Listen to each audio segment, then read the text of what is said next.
আজকের এই বিশ্লেষণে সবাইকে স্বাগত। দৃষ্টির বর্ণালী, কালার ব্লাইন্ডনেস বা বর্ণান্ধতা বোঝা। আজ আমরা এই বিষয়টা নিয়েই কথা বলবো।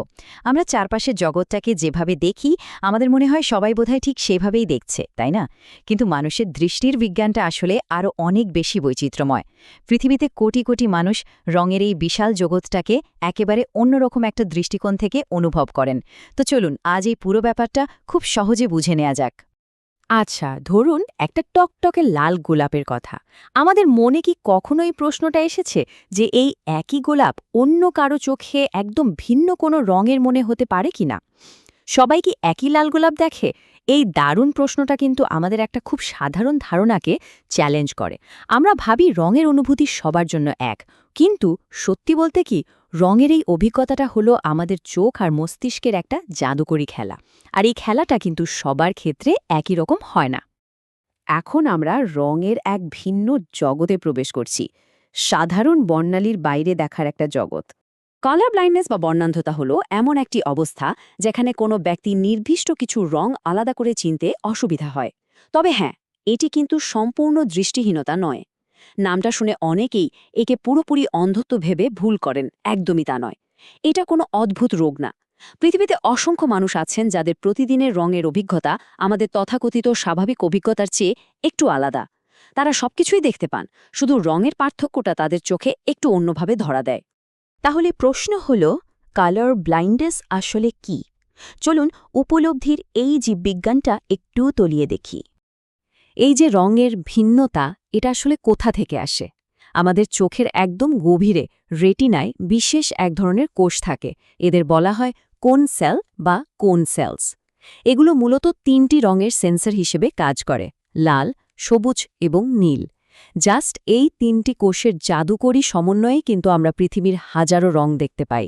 কিন্তু যখন এই কোষগুলোর কোনো একটা তার কার্যক্ষমতা হারায় বা ঠিকমতো কাজ না করে, তখনই মস্তিষ্ক রঙের মিশ্রণগুলোকে নিখুঁতভাবে আলাদা করতে পারে না। এবার চলুন কিছু ভুল ধারণা বনাম সত্য নিয়ে কথা বলি, বিশেষ করে সাদা কালো দেখার সেই প্রচলিত মিথ ভাঙা যাক। যে কোনো বিষয় নিয়েই কিন্তু সমাজে কিছু মিথ থাকে, তাই না? একটা খুব কমন মিথ হলো কালার ব্লাইন্ড মানুষ নাকি পুরো পৃথিবীটাকেই সাদা কালো দেখেন, অনেকটা সে সাদা কালো আমলের সিনেমার মতো। কিন্তু বাস্তবতা হলো নির্দিষ্ট কিছু রঙের মধ্যে পার্থক্য করতে অসুবিধা হওয়াটাই মূল ব্যাপার। পুরোপুরি সাদা কালো দেখাটা কিন্তু অত্যন্ত বিরল একটা ঘটনা। বেশিরভাগ ক্ষেত্রেই তারা রং ঠিকই দেখতে পান, কিন্তু ধরুন লাল আর সবুজ, এই দুটো রঙকে তারা হয়তো প্রায় একই রকম দেখছেন। মানে তাদের পৃথিবীটা মোটেও বর্ণহীন নয়, বরং বলা যায় একটু ভিন্নভাবে মিশ্রিত। এবার আসা যাক এর ধরন এবং পরিসংখ্যানে। এটি কিভাবে প্রকাশ পায় এবং কাদের প্রভাবিত করে, চলুন জেনে নিই। কালার ব্লাইন্ডনেস মূলত তিন ধরনের হয়ে থাকে। এর মধ্যে সবচেয়ে কমন হল রেড গ্রিন বা লাল সবুজ কালার ব্লাইন্ডনেস। এর কারণে ট্রাফিক লাইট বোঝা বা পোশাকের রঙের ম্যাচিং করার মতো প্রতিদিনের কাজগুলোতে বেশ ঝামেলা পোহাতে হয়। এরপর আছে ব্লু ইয়েলো বা নীল হলুদ ধরন, যেটা অবশ্য তুলনামূলকভাবে বেশ কম দেখা যায়। আর থার্ড ক্যাটেগরিটা হলো সম্পূর্ণ কালার ব্লাইন্ডনেস, যেখানে একজন মানুষ সত্যিই চারপাশটাকে ধূসর টোনে দেখেন। তবে আগেই যেমন বললাম, এটা খুবই রেয়ার বা বিরল। তো কালার ব্লাইন্ডনেসের কারণগুলো কি কি? সবচেয়ে প্রধান কারণটা হলো জেনেটিক বা বংশগত। মানে এটা বেশিরভাগ ক্ষেত্রেই জন্মগতভাবেই আসে। তবে এটাই কিন্তু একমাত্র কারণ না। চোখের নির্দিষ্ট কিছু রোগ, বয়স বাড়ার সাথে সাথে আসা কিছু পরিবর্তন, মস্তিষ্কে কোনো আঘাত কিংবা ধরুন কোনো কড়া ওষুধের পার্শ্ব প্রতিক্রিয়া হিসেবেও মানুষের রং চেনার এই ক্ষমতাটা প্রভাবিত হতে পারে। আচ্ছা, এবার একটা বেশ চমকপ্রদ তথ্য দিই।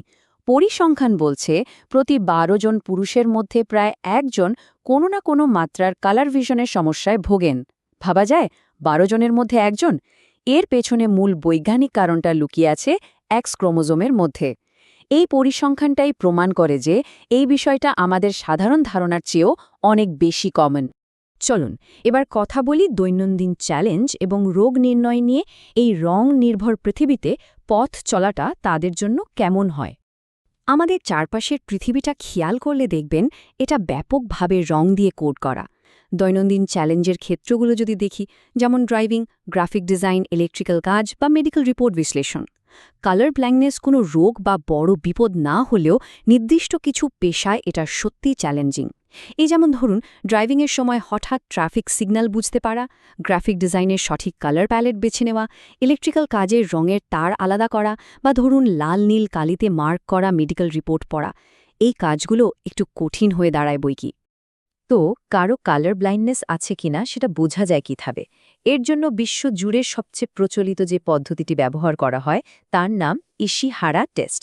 এটি খুবই সিম্পল কিন্তু দারুণ কার্যকর। মূলত অনেকগুলো রঙিন ডট দিয়ে একটা বৃত্ত তৈরি করা থাকে, আর তার ঠিক মাঝখানে লুকিয়ে থাকে কোনো সংখ্যা বা প্যাটার্ন। সাধারণ চোখে যেটা স্পষ্ট, কালার ব্লাইন্ডনেস থাকলে সেটা পড়তে একটু খটকা লাগে। তাই কারো যদি এমন সন্দেহ হয়, একজন চক্ষু বিশেষজ্ঞের পরামর্শ নিয়ে খুব সহজেই এই টেস্টটা করিয়ে নেওয়া যায়। এখন প্রশ্ন আসতে পারে, এর কি কোনো চিকিৎসা আছে? সত্যি বলতে, জন্মগত কালার ব্লাইন্ডনেসের এখন পর্যন্ত কোনো স্থায়ী চিকিৎসা বা ম্যাজিক কিওর নেই। তবে প্রযুক্তি কিন্তু অনেক এগিয়েছে। এখন বিশেষ ধরনের কিছু চশমা বা কালার ফিল্টার পাওয়া যায়, যা রঙের এই পার্থক্যগুলো ধরতে বেশ সাহায্য করে। আর সবচেয়ে বড় সমাধান হল নিজের এই ভিন্নতাটুকু বুঝতে পারা এবং সেই অনুযায়ী প্রতিদিনের কাজগুলোর সাথে নিজেকে একটু মানিয়ে নেওয়া। আলোচনার এই পর্যায়ে আমরা সচেতনতা এবং অন্তর্ভুক্তিমূলক সমাজ নিয়ে কথা বলবো, যাকে আমরা বলি সবার জন্য ডিজাইন। এতক্ষণ তো আমরা ব্যক্তিগত চ্যালেঞ্জগুলো জানলাম। এবার বিষয়টা একটু বড় পরিসরে, মানে সমাজের দিক থেকে ভাবি। অন্তর্ভুক্তমূলক ডিজাইনের জন্য বেশ কিছু গুরুত্বপূর্ণ ক্ষেত্র রয়েছে, যেমন ডিজিটাল ডিজাইন, শিক্ষামূলক কন্টেন্ট, ট্রাফিক সিস্টেম বা বিভিন্ন চার্ট ও ইনফোগ্রাফিক্স। আমরা যখন একটা ওয়েবসাইট বানাই বা স্কুলের কোনো বইয়ের কন্টেন্ট তৈরি করি কিংবা অফিসের প্রেজেন্টেশন স্লাইড বানাই, আমাদের মাথায় রাখতে হবে যেন আমরা শুধু রঙের ওপর নির্ভরশীল না হয়ে পড়ি। রঙের পাশাপাশি যদি আমরা বিভিন্ন টেক্সচার, শেপ বা আইকন ব্যবহার করি, তাহলে কিন্তু তথ্যটা সবার কাছেই খুব সহজে পৌঁছায়। মানুষের অভিজ্ঞতা ভিন্ন হতে পারে, আর সেই ভিন্নতাকে বুঝে নেওয়াই প্রকৃত সচেতনতা। কথাটা দারুণ, তাই না? কালার ব্লাইন্ডনেস আসলে কোনো ত্রুটি বা কমতি না। এটা জাস্ট পৃথিবীকে দেখার একটা অন্যরকম লেন্স। একজন মানুষের অভিজ্ঞতা এক রকম হতেই পারে, আর অন্যের সেই আলাদা দৃষ্টিকোণকে সম্মান জানানোই তো একটা সচেতন সমাজের কাজ। পরিশেষে একটা গভীর প্রশ্ন দিয়ে আজকের এই আলোচনাটা শেষ করতে চাই। যদি সবাই পৃথিবীকে একই রঙে না দেখে, তবে প্রতিটি রং সবার কাছে বোধগম্য করতে সমাজ কিভাবে মানিয়ে নেবে? পৃথিবীটা যেমন বৈচিত্র্যময়, আমাদের দৃষ্টিও ঠিক তেমনই বৈচিত্র্যময়। আমরা যে রঙে চারপাশটা দেখছি, অন্য কেউ হয়তো ঠিক সেই রঙে দেখছেন না। তাই আমাদের দায়িত্ব হল এমন একটা পরিবেশ তৈরি করা যেখানে সবার জন্যই সমান সুযোগ থাকে। আশা করছি আজকের এই বিশ্লেষণটা মানব দৃষ্টির এই চমৎকার ভিন্নতা নিয়ে নতুন করে ভাবতে সাহায্য করবে। এতক্ষণ সাথে থাকার জন্য অনেক অনেক ধন্যবাদ।